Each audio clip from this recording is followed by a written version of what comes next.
Happy Hello, hello. Sunday. Yes, Yeah. sir. What's going on? Uh, yeah, I was thinking about niche software, niche markets. I can jump right into that. Let's check it out. Let me Yeah. put on sharing. So I asked Claude, we've been talking about remaking the porta potty industry, which is niche. There's domain specific software that's been built for it, but maybe it's underserved because it's a small market and people who are building the best software in the world aren't really thinking about how to build software for the porta potty industry. And so I was asked Claude to come up with a list of similar ones. And I haven't read this yet. This is just printed. Mhm. Mm, okay, so it's kind of setting up some Criteria, uh, search criteria. criteria. Yeah. Yep. Root density, rental servicing, the exact porta potty shape. Okay. Dumpsters, public storage containers, Mm-hmm. temporary fence rentals. Actually, all of these could probably fit into that Mm-hmm. uh into porta potty software. Look at That's an interesting grease one. trap pumping, right? It's the same I thing. You want to, would have never thought of that. I love it. That's interesting. I wonder if porta potty people can just, I don't know, maybe not because it's oil, but I just would I would imagine it's suck the that in. I would imagine it's the regulations. Like you can't have a hose that's for this, used for that. That's Oh, food. It's very yeah, separate. yeah, that's So true. I would Oh, imagine. yeah, you're connecting your poop hose Yeah. to, even Yeah. though even if it's waste. Yeah. I would imagine there's some regulations around that, but Yeah. and it's also not that That's much. good. It's not that much. Um, Yeah, it's not very much volume. um, This is interesting though. mhm, Ooh, this stuff is disgusting. Like medical waste. mhm, Oh my God. mhm, And mhm, you don't know what's in medical waste. I mhm. don't even know how they deal with that. Ugh. Yeah, That could there's literally tons be of like regulations, I'm sure. people's foot that they had to cut off But in I order bet to. you, I bet you it's so much money. Like I bet you just like every doctor's little trash bag is like a huge bill. Like there's Maybe. they've got those little box on the wall with like the biohazard. Like yeah, I bet that Yeah. industry is Yeah. very I don't know what interesting. happens to those. That's an interesting one. Okay, compliance-driven recurring inspection. Legally mandated periodic service. Stickiness comes from regulation, not software quality. Okay, backflow, prevention, testing, and certification. Hmm. And Yeah, I've got a backflow because we have to put fire sprinklers on the unit we're building, and mm, you need to put a backflow device because a fire sprinkler system is considered an environmental hazard because the water sits in like plastic pipes. And oh, so there's a chance that the water could like have back pressure into the city water supply. So you need to put a hmm backflow device, which is basically a one-way valve, at the Yep. entry point of your property. And yeah, and they have these nozzles where they're supposed to be tested, but like in practice, no one ever does. Uh, but yeah, so the fire department is supposed to come once a year and test all these, and they probably hire third parties to do that. Hmm. And yeah, I'm sure you need some kind of license and certification for it, and it's probably a good little business. That's Yeah, interesting. I don't know anything about that. Yeah, that's great, right? That's fun. Fire extinguisher, suppression, inspection, and recharge. Yeah, this is kind of similar where you're supposed to probably be doing this and checking Mhm, your fire mhm, extinguishers on some regular basis. Who mhm, knows if people do that? mhm, Commercial kitchen, hood, exhaust cleaning. mhm. Yep. Elevator, man, the elevator in our building is like there's always something going on. I've been curious to ask. I wonder if they have a like it seems like you would want to pay for like you want to pay like $1,000 a month for it to never go down, so Mhm, that when it does go down, it costs them money. So it's like mhm, in the company's interest mhm. for you. Like insurance. Yeah. Like it's the reverse of the U.S. Healthcare system. Mhm, mhm, Because we're not public healthcare, uh, there's no incentive for uh for us to be kept healthy. I guess it's unless you're in like Kaiser in the HMO. mhm. Okay, crane and lift inspection. Okay, so these are all like inspection calibration type things. Yeah. Uh, that's interesting. Hey, the pest control industry. Yeah. That's a niche. industry.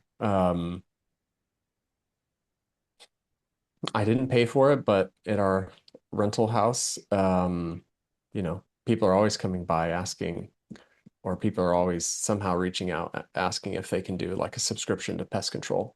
Hmm. I just do it myself. Okay, trade within a trade. Your collision example generalized.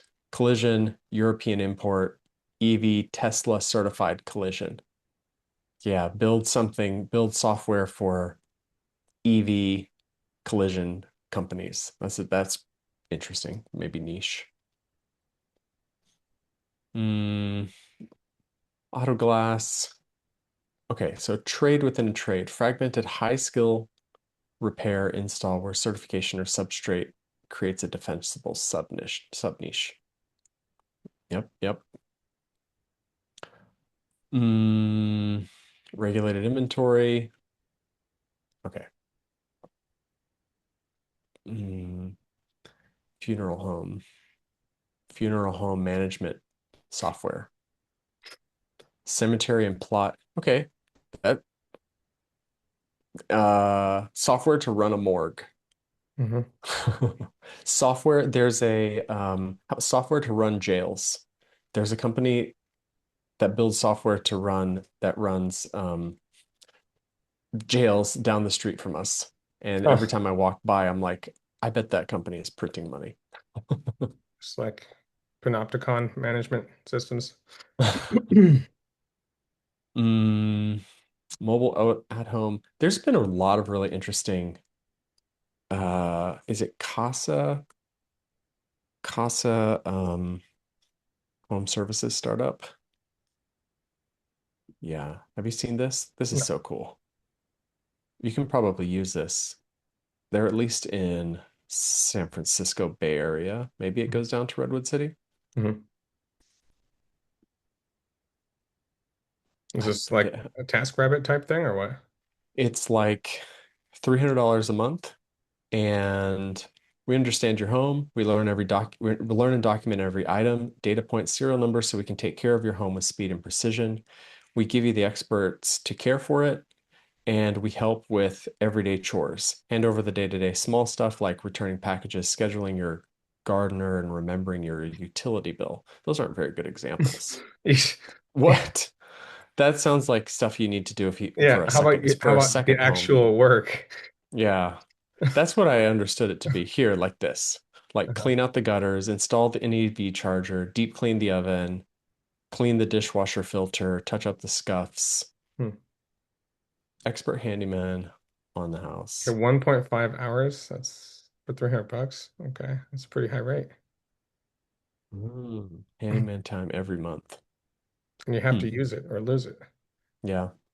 And that stuff is lumpy. So, maybe you don't need it for like 8 months and all of a sudden you need a handyman for a day. Yeah, true. Hmm. Be nice. Maybe if it I rolled don't I over. don't think this is for me, but I'm sure some people like it. I really like the idea of having a deep inventory understanding of your home.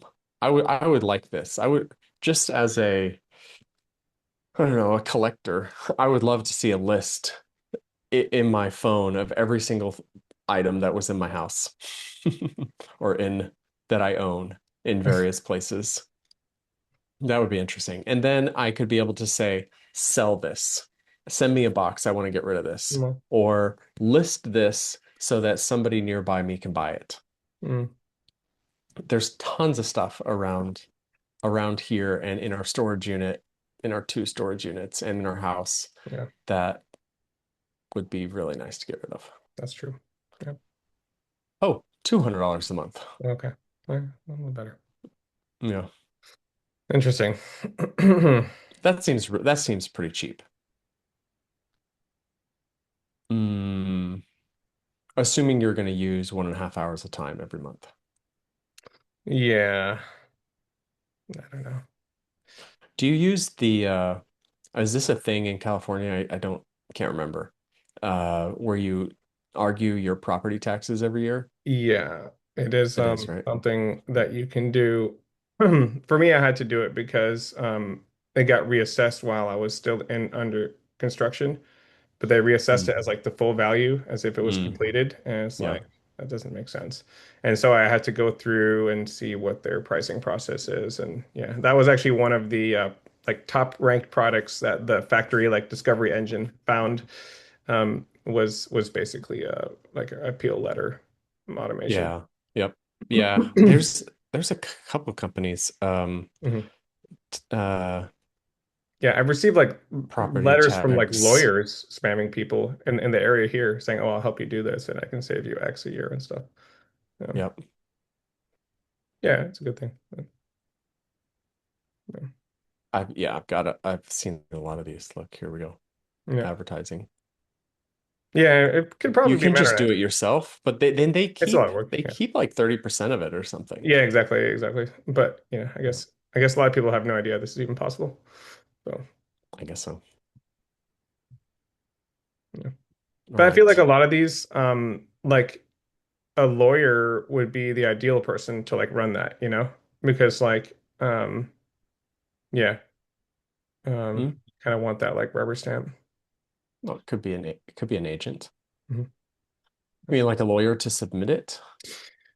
I feel like I don't know. any of these like automated sort of like let me push on this contract type thing, they're like I think they're good opportunities, but I think ultimately the startup that has like a good lawyer working with them, either like as like part of the company or like whatever a close relationship, is going to be able to win that market.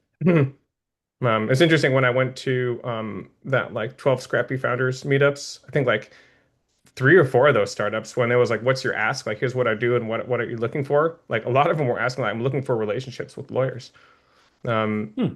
yeah, one of them was like they wanted to do like IP infringement automation and stuff. And they, like, okay, that seems pretty straightforward. You have like visual analytics and search on that. And but ultimately you want a lawyer to be like, yeah, this is like I would use this. This is good. I endorse this, you know. Hmm. And then that way other lawyers would be like comfortable using it. Like Yeah. Yeah. Yeah. You want to take I don't know. I guess you want to take the knowledge of that a lawyer has, but wouldn't the knowledge that a lawyer have just be in case law that yeah, I'm not sure. that an agent can extract? I think there's always like weird nuanced stuff, you know, like so. Yeah, I'm not Yep. sure. Yep. A Okay. There's a lot of lot of stuff. this, but in summary, Yeah. there's so many opportunities. We were Yeah. talking about this offline yesterday. Like, how many people are there in the world that can um you can use AI to build something from nothing? Mhm. Not just a website that can Mhm. build like something that could software that could actually run Mhm. and do a better job than the incumbents to run, Well, for example, a self-storage business. when I look at this, like towing and impound, right? Dispatch software exists. The lot lien auction back half is a mess. And when I look at that, that into like a lot of these intuitively makes sense because classical software like an auction yard or an impound, like there's no API there. There's like someone you can call and be like, yeah, like what do you need? Like, you know, and so there's no way to like really bring that into the fold programmatically, no way to scale it. And that's I think that's kind of interesting is that like with LLMs, even now with voice LLMs and calling, you could I think Parrot is leveraging this, right? Is they're saying, hey, this is a mess. Like all these parts vendors don't necessarily have APIs, right? But you can potentially use voice AI to call them. Yep, totally. Um, and yeah, you can solve these messy problems now potentially. I Yeah. really wonder this like automated agent like voice calling you, how accepted that's going to be if people are gonna there's going to be like a regulatory hammer that comes down on it. Um, but it may even get to the point where there's like a human line and like an agent Yeah. line. And Yeah. then the tow yard will also have an agent line, and the two agent lines just talk to each other because it'll be Hmm. too annoying otherwise, you know. Hmm. But maybe it still goes over those legacy phone rails, and it's like that's a service. It's like Hmm. we have it's like your phone number and then your agent number, and you can just on your website say, "Hey, agents call here," because you don't want to Yeah. just like just constantly like talk to a robot, you know. Right. And Right. maybe I think that would be good, like legislation, really, because yeah, otherwise no one's gonna use their phone lines anymore because like 100 times out of one, it's an agent calling you, and it's just like soul sucking to answer them. Um, yeah, it's really But interesting. Um, I disagree. When we moved to Austin and we were looking for our first apartment because we yeah. wanted to live downtown, I called like, all the to set up. I didn't use a realtor and Mhm. he called like all the apartments downtown, and like Mhm. half of them use a automated service Mhm. Mhm. or an agent. I was talking to an agent, and this is a year ago. Mhm. Mhm. Um, and you can say what you're looking for, and they Mhm. tell you available times when you can come by, Yeah. and then they text you. They're basically all using the same one. So Mhm. somebody sold all the downtown Mhm. Austin apartments. Mhm. Um, Interesting. it was awesome. It was so Yeah. much better. Mhm. Mhm. I always use this analogy. It's like once you've ridden in a Waymo, you never want to take an Uber again because you don't want to have to deal with the human. Um, and I feel the same way about making those phone calls. Like Mhm. I actually just want to get things done, and it seems like the phone is the fastest way to do it because their websites were crappy. And Mhm. so I could set up all of the like showings, and it would Mhm. send me a text message and tell me these are the units we talked about. Here are the ones that are available. See Mhm. you at this time. I'll send you Yeah. a reminder if you Yeah. want. Interesting. Yeah, no, that seems like definitely something to think about. Agents can be better. Yeah, That's of the course. whole Yeah, of course. Yeah. infinitely patient type thing. Well, just they can Um, search much faster too. In many right. cases, When if they have that's access to the right APIs. Yeah. If you're trying to get a new hire up to speed, give them access to an agent and let them ask all the questions about the company. So what's Bubba? Bubba is a guy that I met in Austin. He's since moved back to SF. I think he came here for a year and was like, nope, SF is better. But he has another company that does like sh booking for long haul uh 18 wheeler Trucking. Yeah. trucking. Yeah. Uber for And trucks. yeah, Yep. something like that. I think it's called Truck X. Mhm. And what is this? So I think the you can call and ask for a run, or you can say, I want somebody to take my stuff from Round Rock to Chicago, and then it will call the truck drivers directly maybe and ask them, hey, I got this, or maybe it text messages them, I have this run, how much will you do it Mhm. for? Are you available? And they can all reply, and Yep. then it sources all the replies, shows Mhm. it to Michael who wants to place the order, Mhm. and Mhm. then they can select somebody. I Yeah. think That makes that's what it sense. does. It's exactly what I think that's why you pulled it up, right? It's using the Hmm. LLM to bridge that messy information IO gap Hmm. that classical software couldn't achieve before. Yeah. Hmm. Helps me avoid cheap freight and wasted time. The voice activation makes it easy to book loads without stopping, which keeps me moving and earning. Mm. Keeps me moving and earning. Okay, so That's that a this good is point because you can't text when you're driving a truck, so voice is like really good for that, that's true. right? You can like Yeah, kind of be like optimizing while you're driving. Yeah, yeah. that's cool. Yeah, I like that. Anyway, interesting company. Hmm. Oh, he had a really interesting insight. So, either he used to be at Google, or one of his co-founders was at Google, and he was saying um, that he had a negotiated deal with Gemini Hmm. because they were actually interested in uh, getting voice samples Hmm. from truck Hmm. drivers. Hmm. As Hmm. in, like they wanted to train Gemini's voice model Mhm. on like voices from different parts of the country. From the field, really, real data, yeah, messy Yep. data, yeah. Yep. Hmm. And they had like a small sample size of that. So he Very got some interesting. extra credit or something like that on Hmm. Gemini because Yeah, because yeah, of um, course, yeah, it makes perfect sense. pretty interesting. Um, that's fascinating. Okay. Hey Bubba. All right, lots of niches. Uh this I actually just wanted to ask you about this. I listened to the talk, but Hmm. the interesting thing from this Hmm. was just this. I don't prompt Claude anymore. I have Hmm. loops that figure out what to do. My job is to create the loops. Yeah, I was curious what you thought about that. I haven't read this yeah, essay. this is essentially what I talk about in day one of the series. Hmm. That we're moving to environment design and loop architecture as our jobs as software producers. So yeah, he's just saying the same thing. Hmm. I agree. Hmm. Mm. I And mean, so like, how do you design mhm. the loop? It's really domain specific. But I mean, like, for what we're working on in terms of like, we had that little session where we laid out some bones, right, to lay out the object model. Well, Hmm. that's really so that we can run a loop on it later. That's just we need to build like fertile ground, right? Where there is documents that we are like distilling down into really high density, high bandwidth artifacts that are used for grounding, right? And yeah, I mean, that's the thing I want to show you. And I think probably you'll want to actually install Codex just so you can like really see like what the state of the art is there.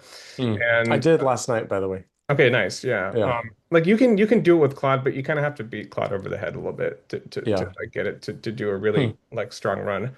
And and yeah, so you want to really like sharpen the axe. You want to have like the domain model really specified. You want to have very clear objectives about like, okay, the UX like has to have this criteria. You want to have verification gates, right? You want to be able to say like, yes, this software has to function on a desktop. It also needs to function on a like iPhone and Android, right? And the layout can't be like a bunch of cards and bubbles because that's just the local optima it will naturally gravitate towards. If you don't ask for that, you're going to get like 20 bubbles on the page. Hmm. And and you have to have specifications about typographic rhythm, about like spacing and so forth, and just information architecture, economy of space. You basically have to like define all these different axes, which you just know from experience. If you don't like explicitly like push against those in very explicit ways, it'll just trend towards slop. Hmm. And then you define a loop where you can sort of break out planning, execution, and review into like stages, basically.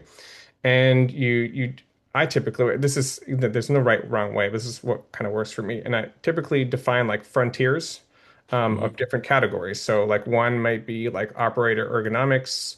One may be like sort of like code climate, code cleanliness. One may be like, depending on the domain, it may be like performance or whatever it may be. And those are like really, really different things. And then I basically just say, okay, like here is sort of like the like shape of what we want to get towards. Here's where we are starting from. And don't just go build it. Is no, here is a document that describes like your long horizon work protocol, which is you basically build it out incrementally, keep a journal where you're constantly logging your state. And when you inevitably hit a bunny trail, like, oh, you're stuck on this performance issue, you realize there's a bug, you may need to go chase that bug for like 5 hours, and you may go through like 10 compactions trying to fix it. And that's totally fine because you're journaling. And you Hmm. don't just skip over and say, oh, I'm going to solve it later, because there you're going to forget about it. And then this bug's going to bite you and make even more of a mess. So it's kind of like Toyota method. It's like always stop, always fix the thing properly, never skip over. And that's okay because you have a journal that can reground you. When you're done with that thing, you can just seek back in your journal and be right back where you left off, right? And and so you establish all these protocols based off of trying to prevent drift basically because you just get a feel for that over time. You say, yeah, these things drift if you just ask it to go build it. It's Hmm. something ambitious. So, okay, you have that. And then typically I'll have some kind of round robin protocol where it's like, okay, like focus on ergonomics, then focus on like do a round of like refactoring, code climate, like token density, documentation, like that stuff keeps getting stale. Like as you build, documentation gets stale. So that should be refactored because again, that's going to cause drift when you've compacted a bunch of times and you try to reorient yourself and you're looking at stale docs and like messy Hmm. code. Like it just all these things compound.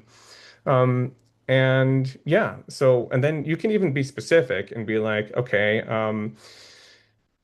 there's like these 30 verification gates. Like I need to have screenshots of like the user flow on a mobile device, screenshots of the user flow on this device. I need to have those screenshots reviewed by like AGY, like the Gemini command line, because it's much better Hmm. multimodality. Because if you ask like a Codex or a Claude to review stuff visually, they'll be like, ah, it's great. Like their visual reasoning is like much worse than like a Gemini. Like that's just Hmm. not their strength. That's not where they've decided to focus their efforts. And so, yeah, you have to basically let your main model that's the driver understand its limitations and its weaknesses. And ideally, yeah, you are invoking sub-agents for review from like if I have Gemini driving and it's something ambitious, I will put like checkpoints along the way in the protocol where it's like, okay, you finished, you're ready to commit. Okay, first get like a review from Opus on Max, um, adversarially, like to challenge your assumptions and kind of review stuff. And then that Opus can spin up, blow through its whole context window, like searching and kind of vetting everything, come back with like a focused review, which preserves the codex's like context, right? So it's all Hmm. about like protecting the context of your main driver, and giving it lots of tools to like leverage sub-agents or techniques like its own journaling, regrounding protocols to kind of not drift.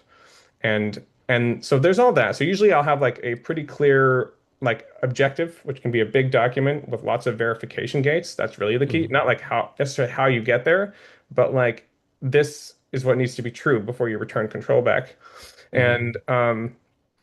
And protocols on how to run the loop, which may be like round robining through like frontiers of excellence, doing adversarial reviews at each one of these checkpoints, your commit hygiene, like you constantly want to commit, use your commit messages themselves as a journal as well.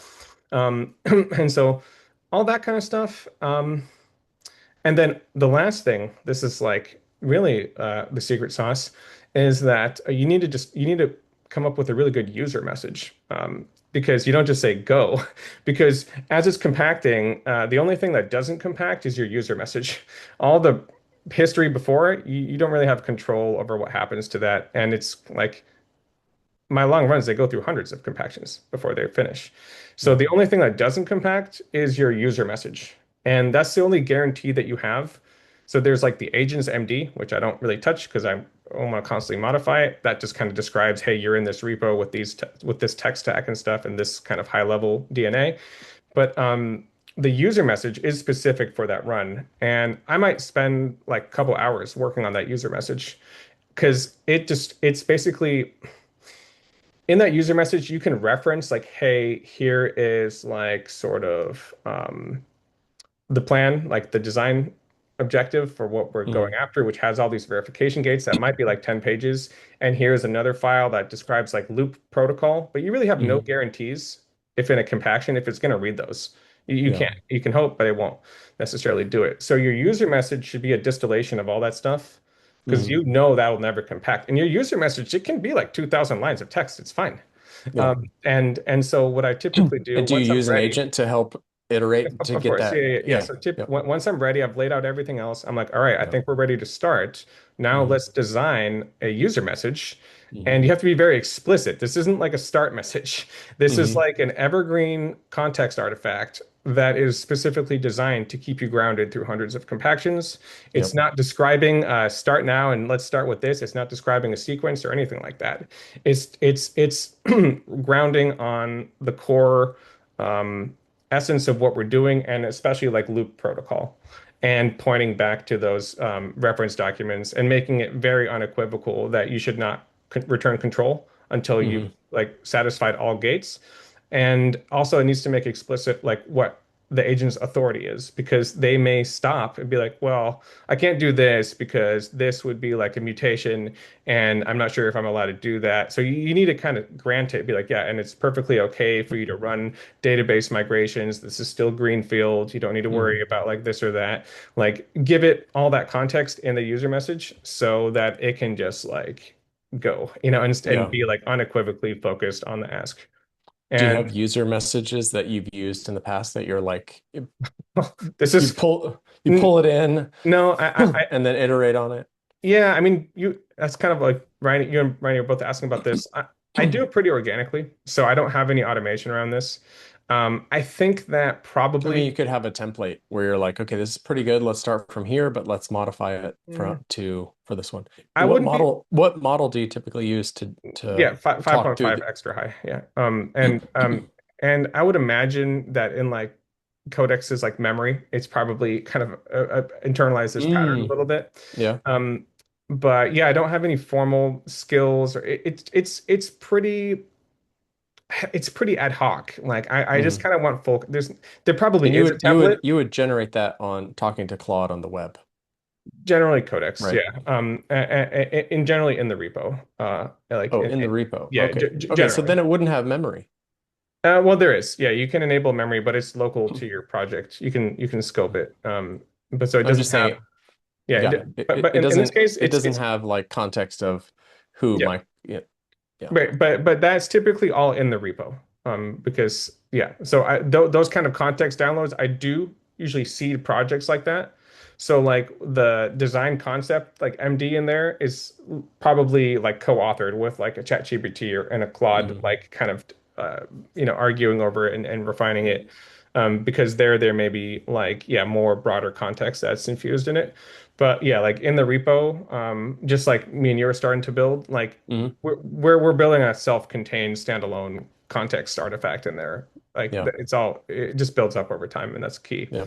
Um, So and it wouldn't, but I'm just saying it wouldn't have, if you're using, if you're doing it inside of Codex, then it wouldn't have ever seen any of your previous user messages. yeah, but typically these projects go on for a while. But like yeah, so I think you're right. Like I mean, I've just described it in depth here. We could probably like Hmm. transcribe that and like, hey, turn this into a skill or something. Yeah.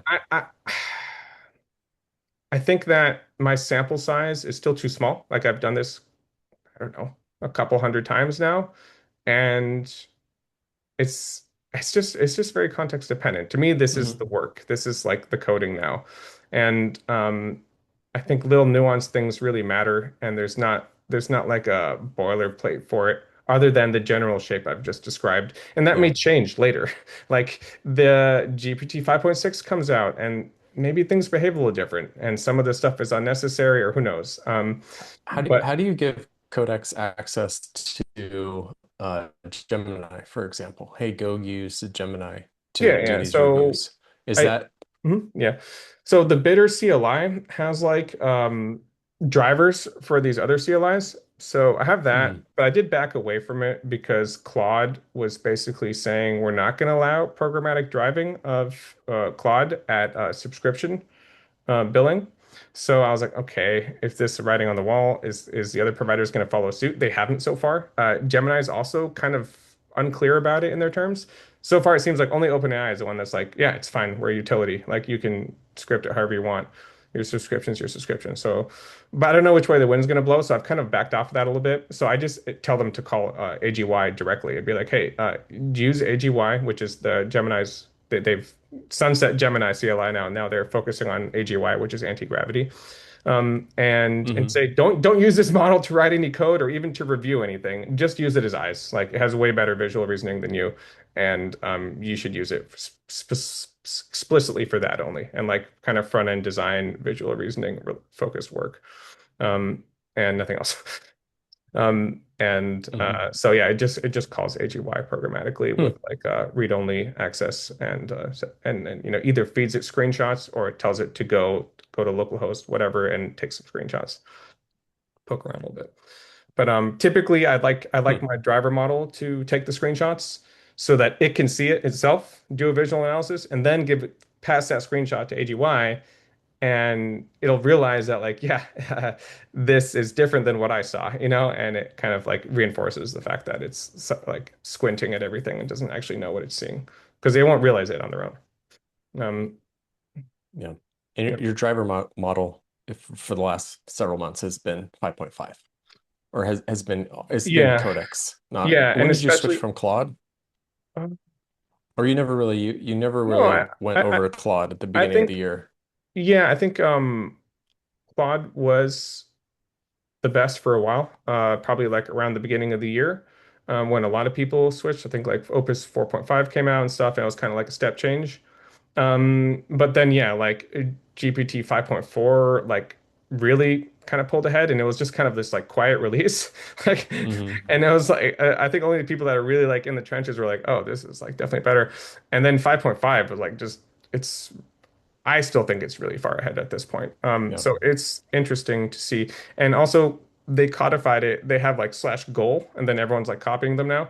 But like, yeah, with a goal, it's basically like sort of like an ironclad contract that if the goal is like satisfy all the gates in the like plan for this run, Yeah. it's literally not going to stop, and it will go for like a week. It's until you run out of This memory. is and that's what Anthropic or I keep seeing in Claude Code them saying use slash loops. I would Loops is assume that not like that's the that. same. It's Loop, not like I that? haven't had good like yeah. So yeah, loops is literally just like it's literally a loop. Like you establish an interval and it just like Hmm. wakes itself and you can give it some directive, and it's very clunky. And the loop will sometimes keep going, and then you'll wake up in the morning and it's loop like 20 times, like oh, nothing to do, going back to sleep, nothing to do. Like Oh, that's what it is? it's Run a yeah prompt or slash command on a recurring interval, loop five yeah. minutes. Oh, Good luck okay. with loop. Omit the interval to let the Yeah. model It's self-pace. it's not Oh, a okay. long horizon planning I primitive see. and execution primitive. I It's see. I'm sure you can MacGyver loops and sub So loops I to do guess something useful, but it's good. slash inside of Claude, there's slash goal. So slash goal, set a goal So they've that copied Claude it will now. check before stopping. Yeah. Yeah, I Oh. haven't tried the new. They called it outcomes like a week ago and or like a few months ago, and I didn't have good luck with that either. But Hmm. I'll check out if they have a new goal. I'll check that out. Hopefully that would Hmm. be awesome. I really like it, and it's no longer experimental in Codex. So now Codex will invoke it automatically when it feels appropriate. But in my user message, so the last thing when I define the user message, I'll typically say, okay, I like this, like echo it back to me. And then once I paste it to you, set the goal and begin, and it'll be like acknowledged. And Hmm. then I'll paste the user Hmm. message and then hands off for however long. Yeah. Hmm. Cool. That's great. I can't wait to try this out. This is new. Wonder when. Yeah, exact same API. So that's good. I'm glad it's standardizing because um, I think AGY also adopted this same API. So that's good. I Hmm. like standardization. Um, Nice. awesome. Uh, I just saw this. I don't know if this is useful or not. Harness engineering, what every AI engineer needs to know. Whoa. Hmm. Okay. What a harness actually is. This is like, okay. Yeah, no. I think Got it. what every engineer needs to know is that if you're writing a harness, you should realize what you're competing against. And in most cases, you're probably better off just plugging in vanilla Claude or Codex as your harness because those are extremely advanced harnesses that are very, very hard to replicate, even though it may seem like it. And but yeah, there are certainly scenarios where a custom harness makes a lot of sense. But yeah, What's the that is difference based. between what's the difference between a harness and um, like context. So, for example, in our repo, we have like the root directory and it has some core files, Well, and then there's a directory, no, like subdirectories that have a whole bunch of yeah, other files. yeah. It's not. It's you can think of that as a harness in a conceptual sense, Hmm. well, like an environment really. But the harness is much more explicit, typically, as I understand it. Like an agent harness is like you're just taking raw API calls and structuring them as an agent. So if you're building your own agent, that's just essentially what you have to do, unless you're just using like the Claude SDK or something. So you have to literally define your own compaction protocols. You have to define your own handoff protocols between sub agents, all this kind of stuff. That's what like I built at BlueShift is a actual from scratch like agent harness that had to solve all this. Yeah, and yeah, you have to build your own like tool search primitives. Like it's a lot. It's a lot. And it's cool because you can have full control. And it's amazing when it kind of comes to life because you're just stitching together these little blink of an eye moments, right? One Hmm. API request is like a blink of like, consciousness or whatever you want to call it, where it's like input comes in, output comes out, but then you need to stitch all that together in a way that remains continuous, right? Hmm. Where there's a cohesiveness across all these moments that really have no memory of each other. And so it's a fun engineering challenge and a really hard one. And yeah, so I think, you know, I think the Codex and Claude and AGY war is there's literally billions of dollars of Right. pressure um, For them to going create there the to build best. to be the best at it, and it's a Yeah. very So what is difficult game. this? What is this is not talking about a harness as you're defining it. This is talking about context. This is right? What No, I think planning tools, feedback, eval. No, okay. But just the question is like, why would someone need to think about this if they're doing software development? well If they're because not every company wants working, to give you an agent, and if you don't, you have to build a harness if you're going to build an agent. The agent doesn't exist as a API request. It's hmm it's it's it's it's many API requests. Every tool call is a separate API request, right? So hmm like and we can just refer the blue shift one, right? So like if you ask the agent there, Launchpad, to say, hey, do some research, like let me figure out what's going on with my campaigns, it has to do like hundreds of tool calls to be like, okay, let me pull up these campaigns. Let me look at their stats. Okay, what's going on with their email templates. Okay, let me like sample what the user distribution looks like. Like it has to make all these tool calls. Every single tool call is a full request of all the prior transcript, the results of that tool, then the next one, then there's reasoning in between those. Like it turns into like hundreds of requests for inference, but in the end result, the user just presented with the response, right? So the harness is everything that happens in between the user message and the response. And no one's doing that for you, except like a Claude code and a Codex harness does that for you. hmm And so you're just building the same thing, but in concept, but So you're if done. if you're building your own um, an agent that can say operate your software Hmm.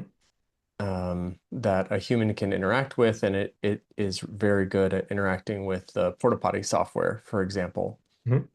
um, then you would build a harness around that. You wouldn't just like, is that right?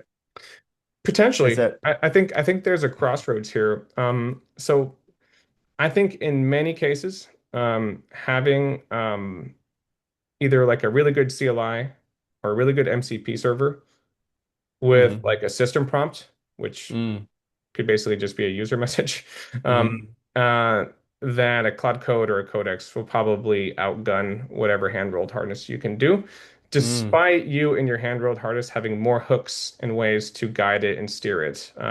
You have more control, hmm. but again, it's sort of the bitter lesson. This is why the thing resonated so much with me, even though it's not about product, it still kind of is that these harnesses are like general methods, and they're very generalist, but they're so good that it's hard to um, like outdo it with a bespoke thing. And Yeah. even if you can outdo it briefly, they evolve so quickly that Mm, you're constantly going to be playing catch up with yeah. abilities, like in how Yep. good the compaction works. It's very hard to write compaction. Like it's not, you can't just naively say, hey, like summarize this conversation, pick the most important stuff and distill it down to 30,000 tokens. Like that might work. It may not be a good compaction mechanism. You probably need escape hatches for something else to kind of supervise it, realize when it's drifting, say, stop, let me dig through the archives of the conversation, pull out nuggets, reground this. Like I can think of dozens and dozens of things to improve to error correction, basically, and context awareness and drift awareness. That's like I'm sure is built into these state-of-the-art harnesses. It's you Hmm. don't know. It's all kind of under the hood. But yeah, I think the few times like the Claude code has leaked and stuff, the remarkable things is like there's just like literally hundreds of conditions in terms of like error recovery and so forth that like Yeah. yeah, it's like And so then if you wanted to have a harness, you wanted to have your own agent that you built at your company, um, it wouldn't, you'd have to do a lot of work to maintain that because you'd yeah, have to constantly be evolving it. And then you're like, Codex, Anthropic and OpenAI are always going to be on the state of the art of what the best is. yeah. And And they're so you might as well, you're probably better off just giving their frontier model access to a CLI or an MCP right. to It's to be like able to interact with your specific software. well, yeah, and that's the other thing. So you say like frontier model, like you at your API and the Codex harness, they have access to the same model. But the reality is that those models are trained to their harness now. Like Opus 4.8 is trained to the Claude Code harness, right? Hmm. So it knows how to operate inside that harness like better than any other, by a Hmm. wide margin. Yeah. And Yep. and so there's that. And then yeah, of course, like the incentive for Codex and Claude Code, those teams, is to make it as programmatic, adaptable as possible because it just improves the utility. And Hmm. ultimately, they're in the business of just enabling people to get value out of it. So, of course, Hmm. like there's a lot of pressure not to make them really adaptive and general purpose, and so that they can like fit into these use cases. And so, yeah, I think there's what you just said. It's actually a lot to maintain and keep improving at the pace that they are. It's like a gargantuan task. And then, of Yeah. course, I keep talking about there is the discrepancy between like what you get under subscription pricing versus API rates. So you're fighting that too. Um, and so yeah, it's a really like big thing that I just yeah, I've been harping on this. I feel like a lot of people aren't really like seeing things clearly. But Because let me just dig in on the API rates versus the subscription pricing. So basically, all the Claude, Gemini, ChatGPT are incentivizing people to operate anything within their online login, within their tools, within their um, personal subscription. Yeah. within their personal subscription, Mhm. or even within their team subscription, like your I'm not so company sure your about the company team. team subscription. Yeah, I don't, Maybe I'm we not, I should. don't know if it's the That'd be same. interesting to know. Maybe we should get one for some entity. Like just, oh, I Hmm. think actually the minimum is three people. Hmm. Okay. But they're incentivizing you to stay inside of that. Hmm. And Yeah. it will be essentially you get a lot more, you Hmm. get tokens for less price, Hmm. for less cost than if you were to just use their API. Correct. Yeah. And so if I'm running my business, I want to have an agent, um, uh, I want people to be able to interact with my software or my company brain it would be cheaper for everybody at the company to have a ChatGPT subscription Mhm. and all of them to install the CLI of our company brain Mhm. or our software itself, Mhm. install that to their ChatGPT, and then interact with it inside of the ChatGPT cockpit, Or inside Codex. of the I mean, your or Codex and Claude Code, they authenticate with your subscription. Yeah. Mhm. You yeah, have two ways to yep, authenticate, right? right, true. You So can say either authenticate on the via web, API or subscription. Yeah. right, but you always want to go subscription, Yeah. not API. The other way to do it would be we're going to have one account that is an API and it's going to connect to our company brain or to our software, and everybody's going to interact with it through Slack or through a chat interface that we created. Mhm. And Yeah. that's going to charge people token. That's going to charge the company for compute, Yeah. I, right? And you'll be paying whatever the cost of those tokens are. Yeah, and it's likely to be both. So yeah, if you have these sort of user-centric workflows, I think they naturally gravitate towards the subscription. I think the providers probably like it because if you Mhm. opt into like improving training data with it, they get these really nice cohesive data sets where they can see the arc of your work in one cohesive way, which I'm sure is super valuable and and um and also makes it stickier because they can keep making the product better for you because they say, oh, you've been working on this like for a year. We're Mhm. like dreaming on that. Claude has dreaming now. OpenAI has extremely good like recall abilities. Mhm. That just gets more and more valuable. That's just now, like, and they're already, they have like their impulse thing where they basically, based on your context, they try to send you interesting stuff every week, even though that's hasn't seemed to really taken off yet. But you can see directionally where this goes, right? So building that profile of you is extremely sticky, extremely valuable, right? It's and so I think that's why there's like this like Sherlocking going on, and but yeah, ultimately, like there's still going to be plenty of places where the API call is what you need. Like in BitterClip, even though I'm orienting the product to be operated inside of subscribers' access point, um, because the context is there is the main reason. Mhm.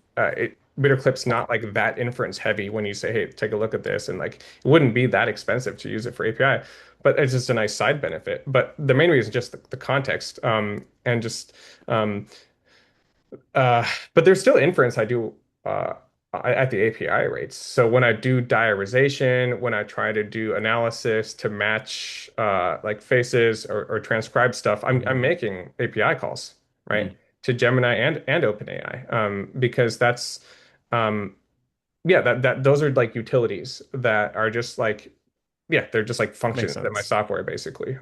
Yeah.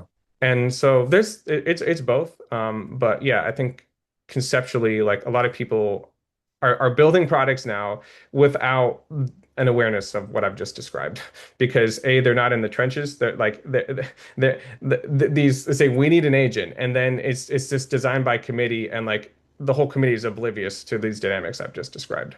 Yeah. Because they're not like in the trenches, like building stuff, and I think, yeah, I, it's going to hit them hard.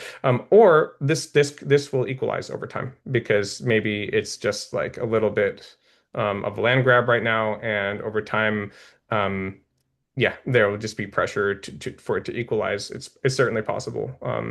For there to not be any cost advantages from different like entry points via Yeah. either via API or via hmm hmm a subscription. Yeah, I think so, but I think one reason it exists too, and you saw this with the bidder token, right? The people were reaching out to me and saying, "Yeah, you could build something legitimate with this. Like, take a look at surplus." And we looked at that, and they're like reselling inference from the providers, and like I think that's one reason why they do Mm. this is like it's actually like if they made it equal, it would be very easy for people to just say, "Here's my API key, use it," right? But it's a little bit harder when they can, like especially Claude's doing this, they can detect whether you're in the interactive uh, terminal or not. And Hmm. they basically sent everyone an email saying, this is what we sanction for API consumption. If you're outside of this, if you're paying $200 a month, you get $200 worth of API credits, and will you consume that? And that's how that works. And so I think part of it is also like defensible. It's just like people likely abusing it. And so like they're like, yeah, that's not the spirit of the subscription. Like we want to give you as much as we can, um, and have like dials on that uh, based on our demand and supply. And we want to enable you as much as possible, but it's not so that you can just like bulk, like wholesale or strip mine this, you know?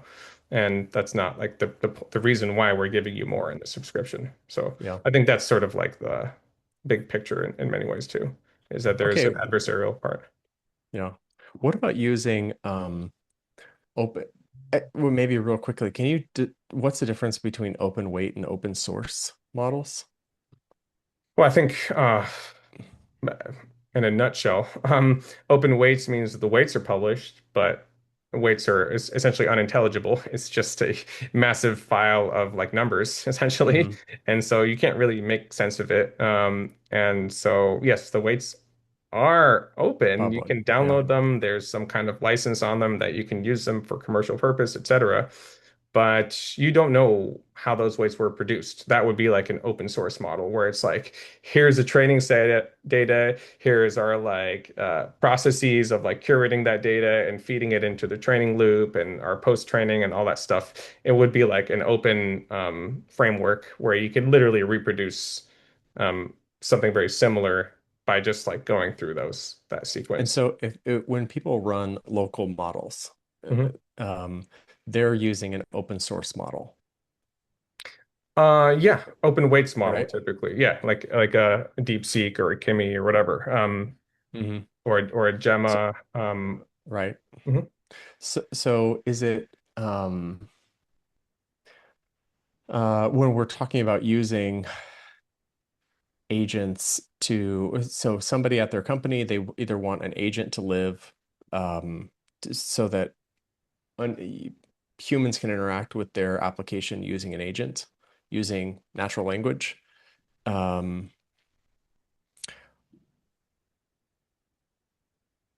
uh, yes. If a human, yeah, somebody at their company wants to have an agent so that their customers or their employees can interact with their software somehow. Uh, we just established it would be expensive if they were using Anthropic tokens or Codex tokens to power that Mhm. system. Most likely it would be expensive. So the alternative would be they can use like the latest Kimi model. Mhm. And would that be, I guess the question is that good enough? Where is that Mhm. good Yeah, enough a to lot of use? companies And are like doing this. where would it cross? Where Mhm. it's like, yeah, you can use that if you're just doing this basic stuff, but then at some Mhm. point you wouldn't want to do that because you're actually Yeah. It really depends on the use case. I think a lot of companies are doing that. And Mhm. also all these providers, they do provide APIs. Like Kimi and DeepSeek, they do provide APIs. Open Router, aggregates all of them. Right. Yep. There's a bunch of services where you can get access to these models at lower prices. And I mean, also And you don't like, have to host it yourself is the main thing yeah, no, there. I think almost no one's going to be hosting it themselves because obviously you have like a utilization problem because hosting like an efficient like big GPU is expensive. Like Hmm. they can be like a couple hundred grand, right? And then you need to have full utilization because Otherwise, it's a they waste lose of they it's a lose waste of it value. sitting there. Yeah. Yeah, there's the server space and stuff. They're a And depreciating asset yeah, if yeah. they're So not being used 100% of the time. Exactly. Yeah. So, the big guys have hyper optimized this. They have best cooling systems, best maintenance on it, stable power supplies, full utilization. Like it's very optimized. I Yeah. mean, this extreme pressure to do so. And so there's that. So I think like very almost no one's self-hosting in terms of like building a product and supplying inference for it. I guess Also, unless it needs to be um, on-prem, they can't have yeah, their data. yeah. Then they're self-hosting, maybe not like actually on-prem physically for most of them, Mhm, but mhm. it could just be a private cloud. Yeah, and I have seen people do like GPU co-ops, so it is a thing. It's kind of cool.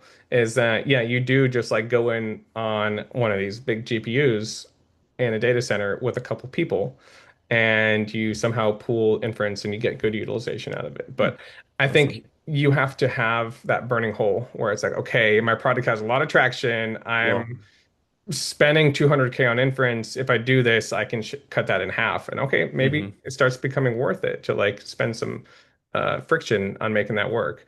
yeah, But yeah, I mean, it kind of sucks. Like the models update, then you have to like update it yourself. right. And it makes sense. I think it's good, and I think the open source and open weights models are like it's just proliferating and likely to just keep going. And more choice is good. More choice is good. Yeah. Um, It it's interesting that the just to think about the models or the API, the Anthropic API, it's not like Netflix where Netflix in choosing a random country in India is cheaper than Netflix in the US because of purchasing power. There's such a difference in mhm, mhm, buying power. mhm, But the cost of inference is the same around the mhm, world because the cost of mhm, energy is the same. mhm, And so it really gives an advantage, or it seems like it would give a big advantage to high income countries mhm, because it's effectively cheaper for them to use mhm. Yeah, the latest models. I think so. And I think like OpenAI especially has been like acknowledging this. And I think like in India, for example, they do try to like the subscription is less. So I don't Oh, know that's like interesting. what they give you, but it may be Hmm. less. But I think, and also they're trying to make it free and stuff. Like that's Yeah, their with ads. Yep. justification for doing that is like this is like actually better. Um, so yeah, I think it is true what you're saying. Yep. Yeah. And yeah, that's always kind of been the nature, I think, of like capital and technology is that, yeah, the Mm. capital intensive things that you cost a lot of money Yep. and that Yep. gives you greater efficiencies. And this is no different. Um, but yeah, I think Um, I think that there's potentially also the other, which is the alternative in some ways, which is that like, um, it's just enabling things that weren't at all like possible before, even in like if even if you are inference constrained, that little bit of inference is like a bigger leap in terms of like ability and opportunity than the person who already has a lot of capital, and the inference maybe enables a lot too, but mhm. like the delta is less for them Yep. than it is for you. And that, so I don't know what's the case. So it Right. it, it could Right. go either way, I think. It's just Um, like you're starting from here, and so your movement to here is not that impressive. If you're starting from here and your movement is to here, it's like or it's the or it's like you already have access to doctors over here, so it doesn't matter that like the agent can tell you like yeah. similar quality advice, but you don't have access to a doctor, like that might like Hmm. save your life. Hmm. And something like that. Or like teach yourself computer science. Yeah, agent is going to probably Right. be better at that than like the best professors now, Yeah. and like here you already had access to the best professors, easy. Like no, now you can just like go straight there. And so I think it depends a lot on the individual's agency, really, more so than like being able to paint something with a broad brushstroke. Yeah. Yeah. Yeah. Yeah. Nice. I could keep going. I want to ask you about like your how you have kind of like a equivalent of a brain set up with codecs for your own personal thought processes. But do you want to drop? It's for your time, right? Oh no, it's not. It's noon It's the here. other direction. It's only noon. Okay. No, I mean, like, yeah, I mean, we can go on that real quick. I mean, I think I've talked about it a little bit. Like, I don't have like much of a brain. I have like folders of context sometimes, like Mm. just Git repos basically, That you dump um, to. that I jump into, and I'll just initialize. agents in those repos, and then they Hmm. automatically in their initialization sort of hoover up a little bit of the context. Of course, you Hmm. don't know But do like they have what context? Do they have context on like your life? Like, in the repos, no. Like the coding agents, no, unless you explicitly like inject that into the files oh there. yeah, that's what I'm saying. Like, Yeah. for Yeah. example, I have all of my medical records organized Mhm. inside of a Yeah, no, no. If you invoke folder like on a my codex and you computer. ask it about that, it won't know about it. Yeah. Yeah. I don't know about the Codex desktop apps because I've I'm never just used it. curious if you're into doing that. Not Um, so like, much, no. yeah, yeah. I don't Because like know. you were saying that you feed the transcripts of this Mhm, of our mhm. talks Yeah. to you put them somewhere and then you ask questions about them. Are you just dumping them into a No, um I can do a little. yep. Well, so I literally just say uh like this. Or you're just relying on ChatGPT on the web Yeah, to I'm like remember I'm things. relying on their context harness. Oh Hmm. my God, what's going on here? ChatGPT, it did it again, 82 gigabytes. Good job. Um, and okay, pull up the so I just say pull up the latest recording with John, right? Okay, Hmm. I'll pull it up. Your latest recording is YC packs the pudding wagon and the cost of software.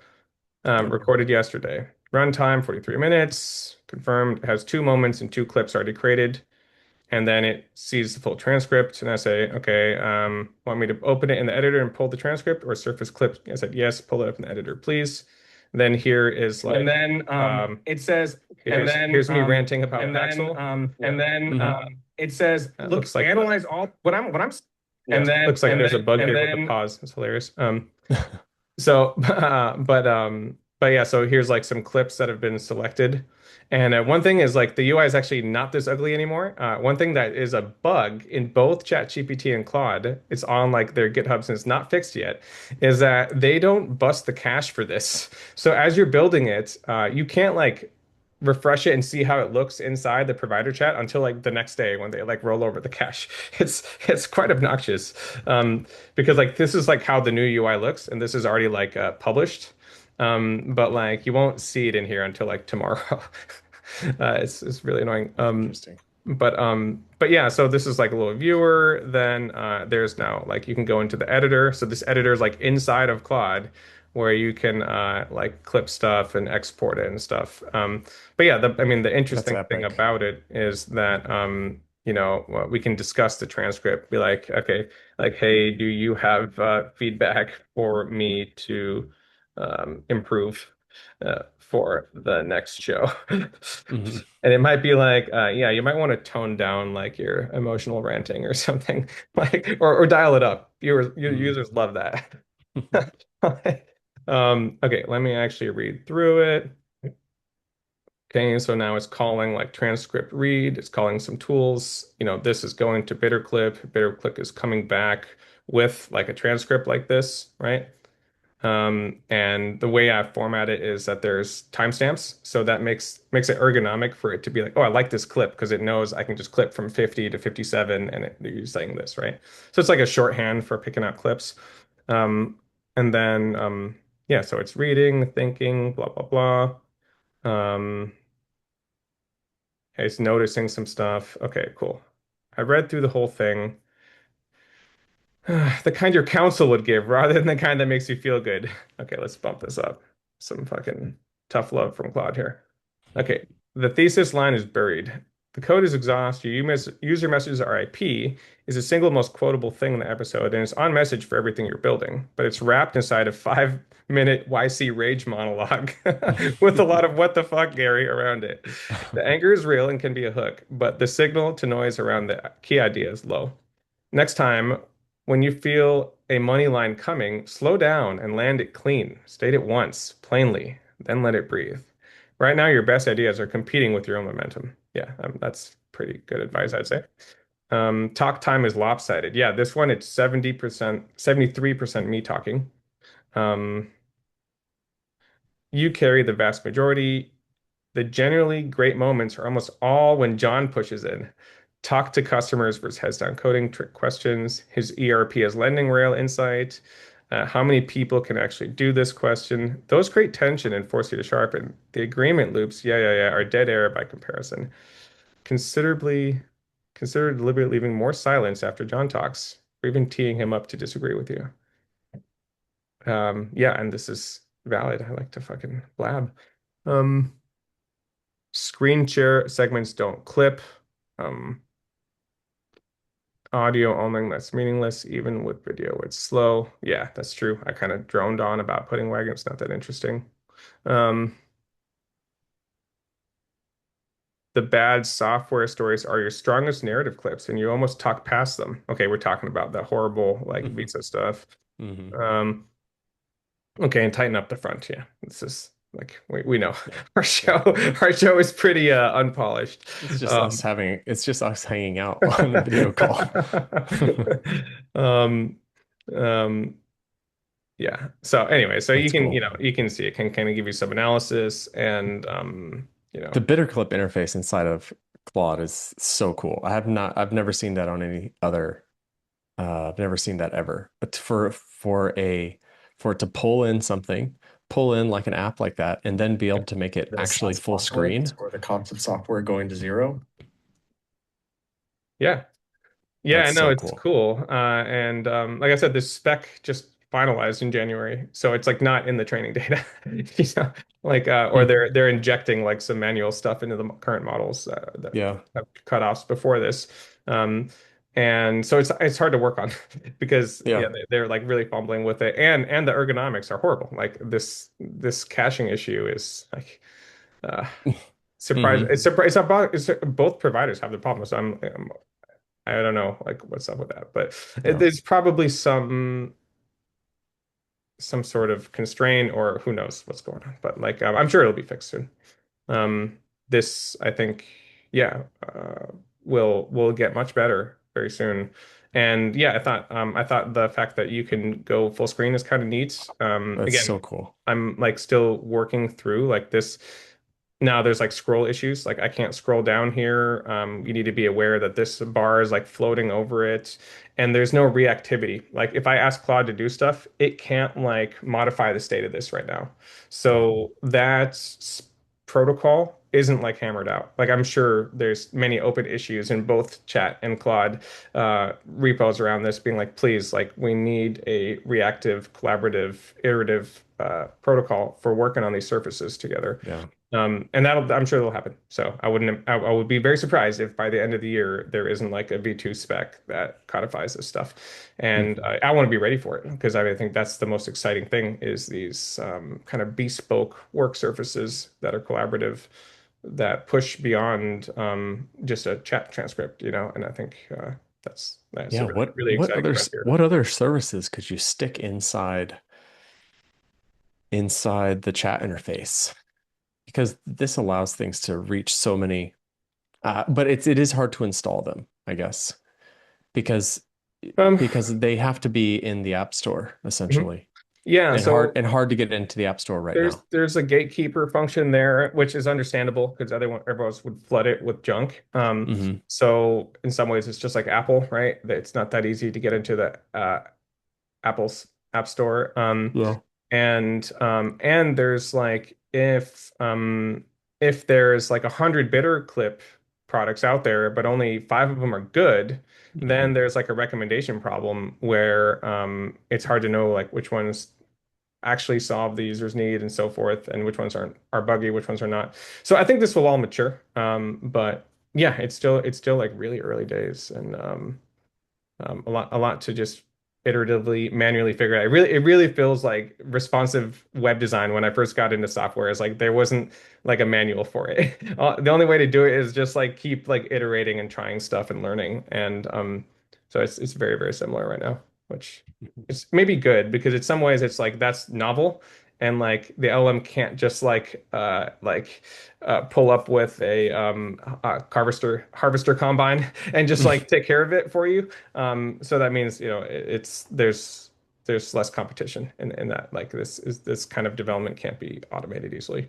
Um, But that may change as the tooling matures and this all gets into the training data. So in some ways, you're just like running ahead of the wave. Yeah. But yeah, I'm really excited to keep like pushing on this. I think my focus right now is establishing like multi-track editing and multimodal. Like I want it to work with just an audio track, and I want it to work with just a video track where there's no audio. So those are like new sort of axioms that I'm like saying, okay, these are like fundamental constraints that the software has to like be pliable to. And then what's nice about that is once you kind of split it out into layers, then you can also say there's more than one video layer, right? And they have like a Z index, like you can have opacity and layer them on top of each other, which then lets you put like, name badges or like a show header or whatever. It opens up a lot of use cases.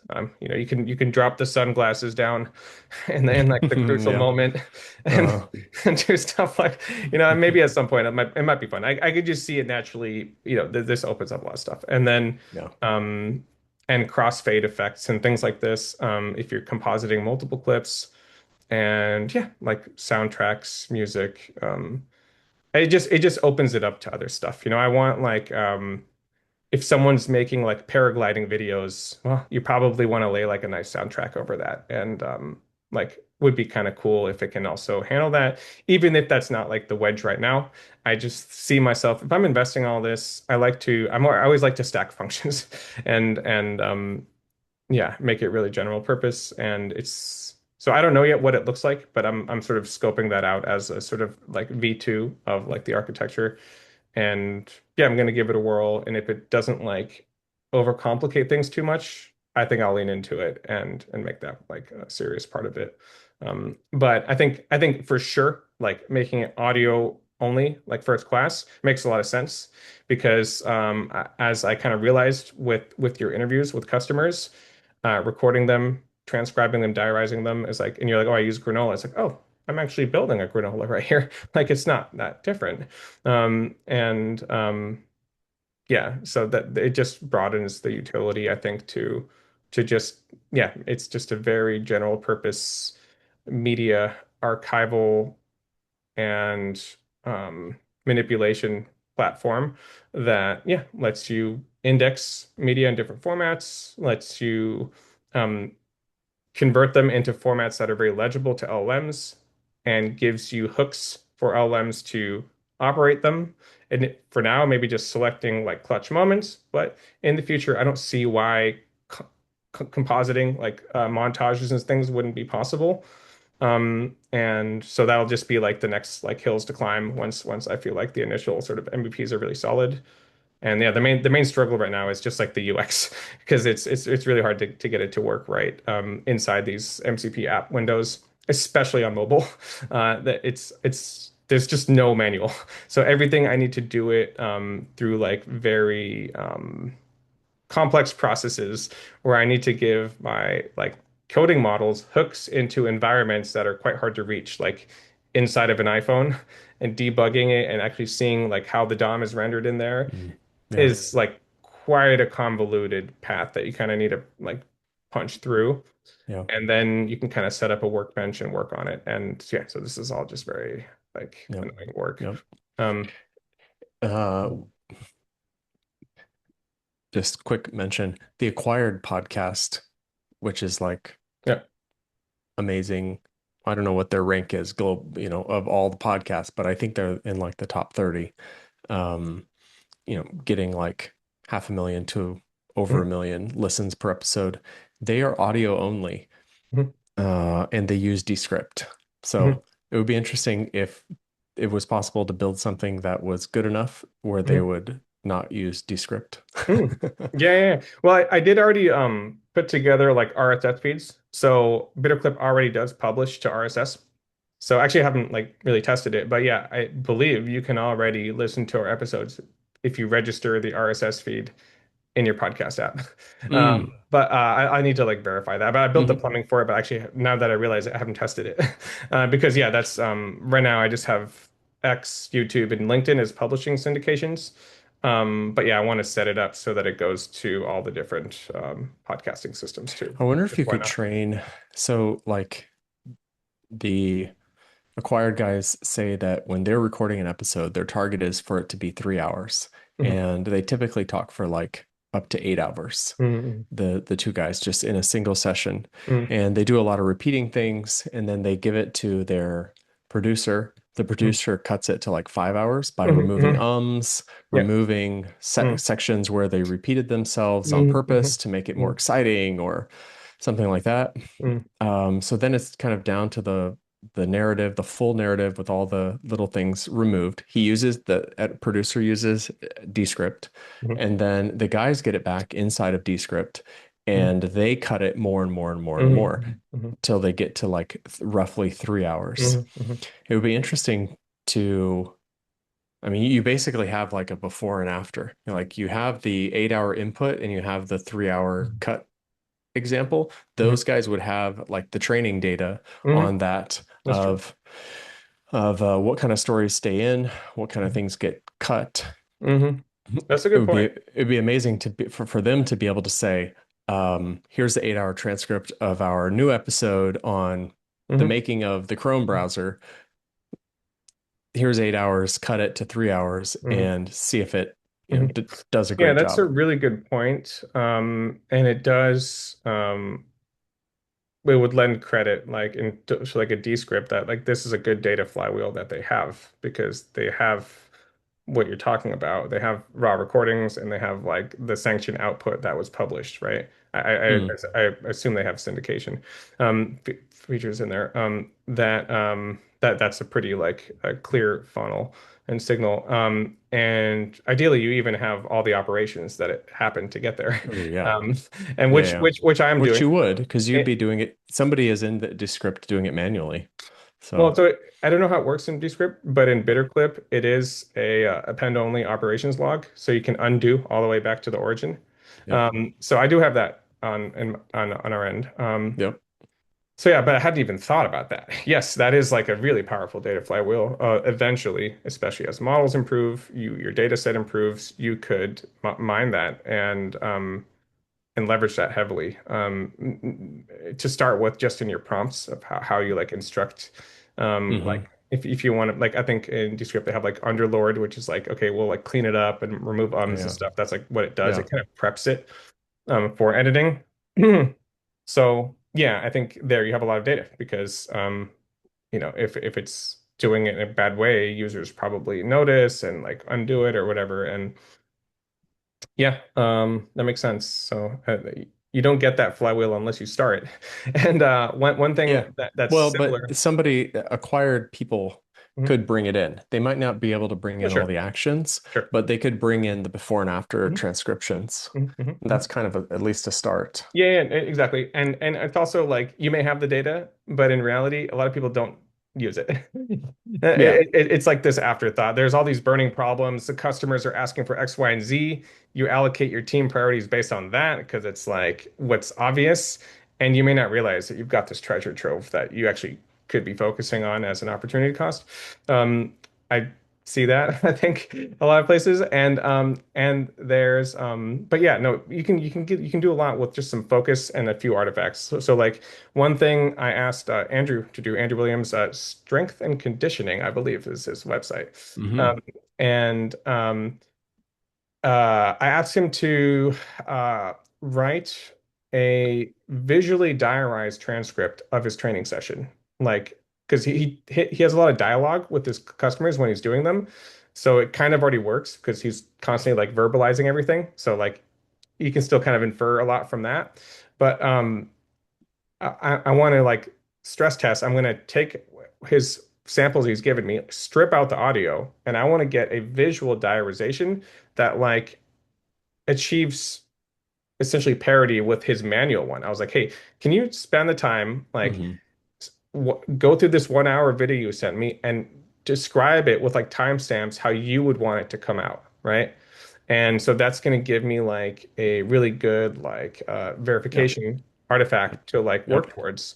And I can do all kinds of workbenching for that. Like this is like when you asked me about long horizon protocol, I would set this up based on my intuition from scratch, where it's like, okay, here's a protocol.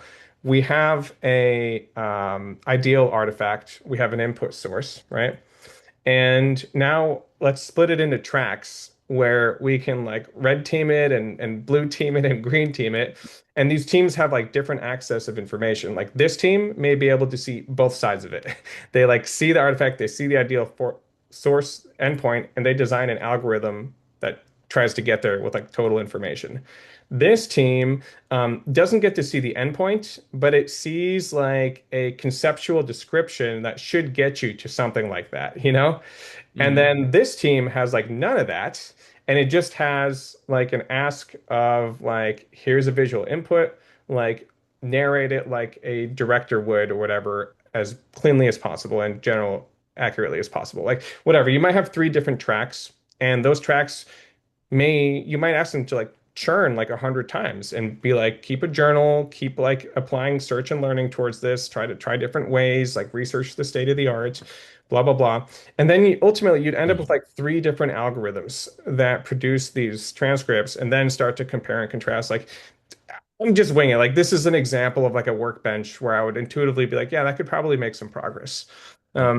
And explore the space, and it's sort of yeah an industrial process, if you will, of just like looking for techniques, algorithms that improve um, on that very specific goal of Yeah. like and then you having those different tracks, like just comparing and contrasting. Like maybe there's something on this third track which is totally naive, which like did it in a novel way that's also good, that like these two tracks didn't consider because they were so like myopically focused on this specific way that sample output implicitly prescribe without realizing it, you know? So yeah, I think like these kind of compare and contrast exercises of stuff that's still stilled out from a lot of work can be really powerful too. Um, but yeah, lots of Nice. lots of fun stuff. This has been 2 hours almost. Oh my goodness, John. Okay, we're like off for the week now. I'll cut this up into Yeah. 20-minute episodes and I, I had to look while we were talking because I'm like, why am I getting so like stiff or and like yeah, tired or hungry? Like, I oh, I've eaten one boiled egg today, so I should it's probably eat amazing. breakfast. I should probably eat breakfast. Amazing. Do you drink coffee? I don't even Yeah, know I that. had a You coffee. do drink I coffee. did. Yeah. Yes, I love coffee. All right, let me stop the recording.